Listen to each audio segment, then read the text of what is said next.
ನಿಮ್ಗೆ ಅಳಿಯ ಆದ್ರೂ ಮಗ ಆದ್ರೂ ಎರಡು ನಾನೇ ಅಲ್ವಾ ಅತ್ತೆ? ಹೌದು. ಈಗ ಇಲ್ಲ ಅಂತ ಯಾರೋ ಹೇಳಿದ್ರು. ಇಲ್ಲ ಅನ್ಲಿಲ್ಲ ಆದ್ರೆ ನೆನ್ನೆ ಮೊನ್ನೆ ಮದ್ವೆ ಆಗಿರೋಂತ ಆ ಶೌರ್ಯಂಗ್ ಮಾತ್ರ ಶೋಭನಕ್ಕೆ ಮುಹೂರ್ತ ನೋಡ್ತಿದ್ಯಾ? ಆದ್ರೆ ಎಷ್ಟೋ ವರ್ಷದ ಹಿಂದೆ ಮದುವೆ ಆಗಿರೋ ನಮ್ ಬಗ್ಗೆ, ನಮ್ ಶೋಭನದ ಬಗ್ಗೆ ನಿಮ್ಮನ್ನ ಬಿಟ್ರೆ ಇನ್ಯಾರು ಯೋಚನೆ ಮಾಡ್ತಾರೆ?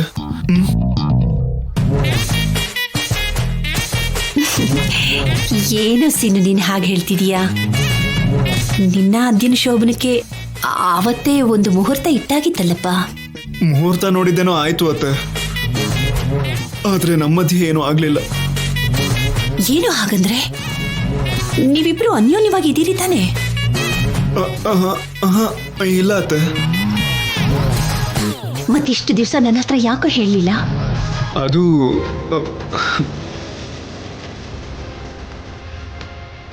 ಆದ್ಯಾ, ಆದ್ಯಾ. ಏನ್ ದೊಡ್ಡಮ್ಮ? ನಿನ್ ಹತ್ರ ಸ್ವಲ್ಪ ಮಾತಾಡ್ಬೇಕು. ಯಾವ್ದ್ರ ಬಗ್ಗೆ? ನಿನ್ ಮದ್ವೆ ಬಗ್ಗೆ, ನಿಮ್ಮಿಬ್ರು ಶೋಭನದ ಬಗ್ಗೆ.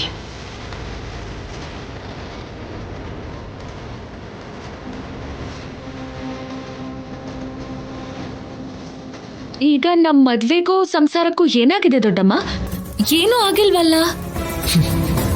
ಏನು ಆಗಿಲ್ಲ ಅಂತಾನೆ ನನಗೆ ಬೇಜಾರು. ಸೀನು ನನ್ನ ಹತ್ರ ಎಲ್ಲ ಹೇಳ್ದ.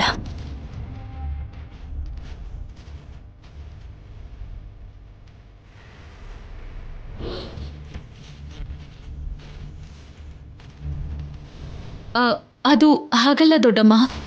ಈಗ ಏನಾಯ್ತು ಅಂತ? ನೀನ್ ದೊಡ್ಡಮ್ಮ ದೊಡ್ಡಪ್ಪ ಶೌರ್ಯ ರಾಜಿ ಎಲ್ಲ ಚೆನ್ನಾಗಿರ್ಬೇಕು, ಮನೆಗೆ ಒಳ್ಳೆ ಹೆಸರು ತರಬೇಕು, ಊರ್ನವ್ರು ಒಳ್ಳೇದ್ ಮಾಡ್ಬೇಕು ಅಂತ ತುಂಬಾ ದೊಡ್ಡದಾಗಿ ಯೋಚನೆ ಮಾಡ್ತೀಯಲ್ಲ.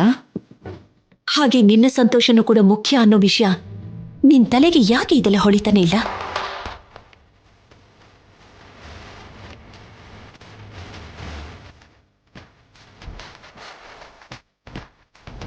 ಮೂರು ಗಂಟೆ ಹಾಕಿದ್ಮೇಲೆ, ಗಂಡ ಹೆಂಡತಿ ಅಂತ ಆದ್ಮೇಲೆ ಏನೋ ಚಿಕ್ಕ ಚಿಕ್ಕದಾಗಿ ಗಲಾಟೆಗಳು ಇದ್ದೇ ಇರುತ್ತೆ, ಇರ್ಲಿ ಬಿಡು. ಆದ್ರೆ ಅದೇ ಅಡ್ಡುಗೋಡೆ ಆಗ್ಬಿಡ್ಬಾರ್ದಲ್ವಾ? ಹಾಗೆಲ್ಲ ಏನೂ ಇಲ್ಲ ದೊಡ್ಡಮ್ಮ, ನಾವಿಬ್ರು ಚೆನ್ನಾಗಿದ್ದೀವಿ.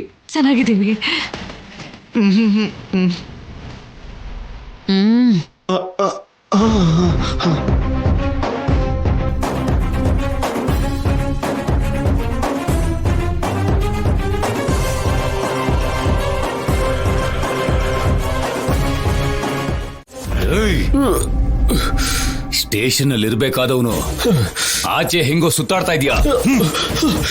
ನಿನ್ನ ಹೇಳೋ ಹೇಳೋ ಹೇಳಲೇ.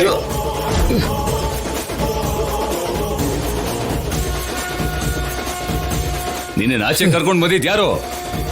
ಹೇಳೋ ಹೇಳು ಹೇಳು, ಆಚೆ ಹೇಗ್ ತಿರುಗ್ತಾ ಇದೀಯಾ? ಹೇಳು.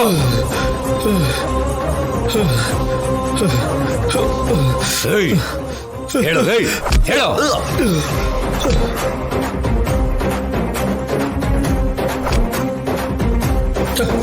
ನೀನು ಆಚೆ ತಂದಿದ್ಯಾರೋ? ಹೇಳೋ. ನನ್ನ ತಮ್ಮನ್ನ ಅವ್ನ ಹೆಂಡ್ತಿನ ನೀರಲ್ಲಿ ಹಾಕಕ್ ಹೇಳಿದ್ ಯಾರೋ? ಹೇಳೋ. ನೀನ್ ಹಿಂದೆ ಇರೋ ವ್ಯಕ್ತಿ ಯಾರು ಅಂತ ಹೇಳಲ್ಲ? ಹೇಳ್ತೀಯೋ ಅಥವಾ ಸಾಯ್ತೀಯೋ? ನಿನ್ನ ಬಳಸ್ಕೊಂಡು ನನ್ನ ಕುಟುಂಬನ ಬೇರೆ ಮಾಡ್ಬೇಕು ಅಂತ ನೋಡ್ತಾ ಇರೋಂತ ವ್ಯಕ್ತಿ ಯಾರು ಅಂತ ಹೇಳೋ. ಹೇಳಲೇ ಹೇಳು ಹೇಳಲೇ.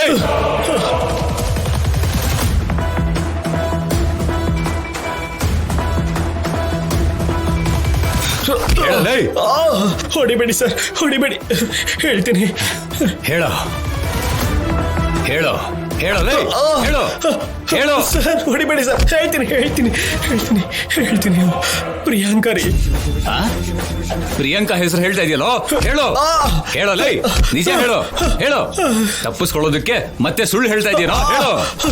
ಇಲ್ಲ ಸರ್, ಹೇಳೋ.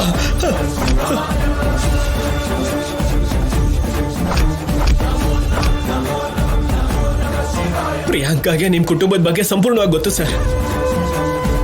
ನಾ ನಿಮ್ ಕುಟುಂಬದ ಬಗ್ಗೆ ಆಡಿದ ಪ್ರತಿಯೊಂದು ಮಾತು, ಮಾಡಿದ ಕೆಟ್ಟ ಕೆಲ್ಸದ ಹಿಂದೆನೋ ಅವಳ ಕೈವಾಡನೇ ಇರೋದು. ನೀವು ಮದ್ವೆ ಆಗೋಕ್ಕೂ ಮುಂಚೆ ಆ ಪ್ರಿಯಾಂಕನ ಪ್ರೀತಿ ಮಾಡಿ ಅವಳನ್ನ ಮದ್ವೆ ಮಾಡ್ಕೊಳ್ದೆ ಜಾನಕಿ ಅಮ್ಮನವ್ರನ್ನ ಮದ್ವೆ ಆದ್ರಲ್ವಾ, ಅವಾಗಿಂದ ಅವ್ರು ನಿಮ್ಮ ಮೇಲಿಟ್ಟಿದ್ದ ಪ್ರೀತಿ ದ್ವೇಷ ಆಗಿ ಬದಲಾಗೋಯ್ತು.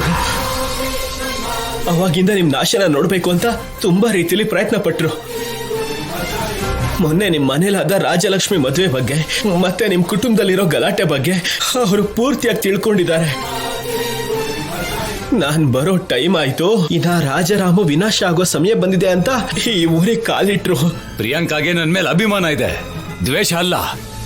ಅವಳ ಬಗ್ಗೆ ತಪ್ಪಾಗಿ ಏನೇನೋ ಮಾತಾಡಿದ್ರೆ ಸಾಯಿಸ್ಬಿಡ್ತೀನಿ ನಿನ್ನ. ನಿಜ ಹೇಳು ಸರ್, ನಿಲ್ಲಿ ಸರ್. ಪ್ರಿಯಾಂಕಾ ನೀನಿನ್ನ ಪೊಲೀಸ್ ಅವ್ರಿಗೆ ಹಿಡಿದುಕೊಟ್ಟಿದ್ದಕ್ಕೆ ಈ ತರ ಮಾತಾಡ್ತಾ ಇದೀಯಾ ಅಲ್ವೇನೋ? ಇಲ್ಲ ಸರ್, ನಿಜ ಹೇಳು. ನಾನು ನಿಜ ಹೇಳಲ್ಲ. ನನ್ ಮೇಲೆ ಆಣೆ, ನನ್ ಮೇಲೆ ಆಣೆ. ಇದು ಕಟ್ಕತೆ ಅಲ್ಲ, ಇದೇ ನಿಜ. ಅವರು ನನ್ನನ್ನ ಪೊಲೀಸಿಗೆ ಹಿಡ್ಕೊಟ್ರು ಅಲ್ವಾ, ಅದು ನಿಮ್ಮೇಲಿರೋ ಅಭಿಮಾನದಿಂದ ಅಲ್ಲ. ಇನ್ನೊಂದು ಸ್ವಲ್ಪ ಹೊತ್ತು ನಾನಲ್ಲೇ ಇದ್ರೆ ನಾನೆಲ್ಲಿ ಅವ್ರ ಹೆಸರನ್ನ ಹೇಳ್ಬಿಡ್ತೀನೋ ಅನ್ನೋ ಅನುಮಾನದಿಂದ ಅವ್ರು ನನ್ನ ಪೊಲೀಸಿಗೆ ಒಪ್ಸಿದ್ರು.